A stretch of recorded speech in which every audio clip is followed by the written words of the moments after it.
পর্তুগালের ভিসা নিতে গিয়ে খোদ ভারতের রাজধানী দিল্লিতে গোয়েন্দা জালে হবিগঞ্জের ছাত্রনেতা মাহদি হাসান। 40 লাখ টাকার ক্রিপ্টোকারেন্সি নিয়ে পাড়ি জমানোর গুঞ্জন আর বিমানবন্দরে ভারতীয় গোয়েন্দাদের রুদ্ধশ্বাস জেরা। ঠিক কী ঘটেছিল সেখানে? কেনই বা মাঝপথে বাতিল হলো তার ভিসা? বিস্তারিত থাকছে প্রতিবেদনে। বৈষম্যবিরোধী ছাত্র আন্দোলনের হবিগঞ্জ শাখার সাবেক সমন্বয়ক মাহদি হাসানকে নিয়ে গত কয়েকদিন ধরেই সরগরম সোশ্যাল মিডিয়া। বিবিসি বাংলার প্রতিবেদন অনুযায়ী পর্তুগালের ভিসার উদ্দেশ্যে দিল্লি গিয়ে বিপাকে পড়েন তিনি। দিল্লির কনট প্লেসে তাকে চিনে ফেলে এক ব্যক্তি ভিডিও ধারণ করলে বিষয়টি নজরে আসে ভারতীয় গোয়েন্দা সংস্থার। এরপর থেকেই শুরু হয় কড়া নজরদারি।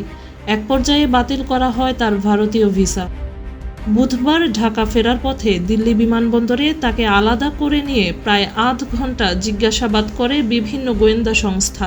ভারতীয় পক্ষের দাবি, মাহদি সামাজিক যোগাযোগ মাধ্যমে কট্টর ভারত বিরোধী বক্তব্য দিয়েছেন এবং বাংলাদেশে এক পুলিশ কর্মকর্তাকে হত্যার দাবি করেছিলেন, যা তাকে সন্দেহভাজন হিসেবে চিহ্নিত করে। এদিকে তার ওয়ালেটে প্রায় 40 লাখ টাকার ক্রিপ্টোকারেন্সি থাকার খবর চাউর হলেও একে পুরোপুরি গুজব বলে উড়িয়ে দিয়েছেন মাহদি।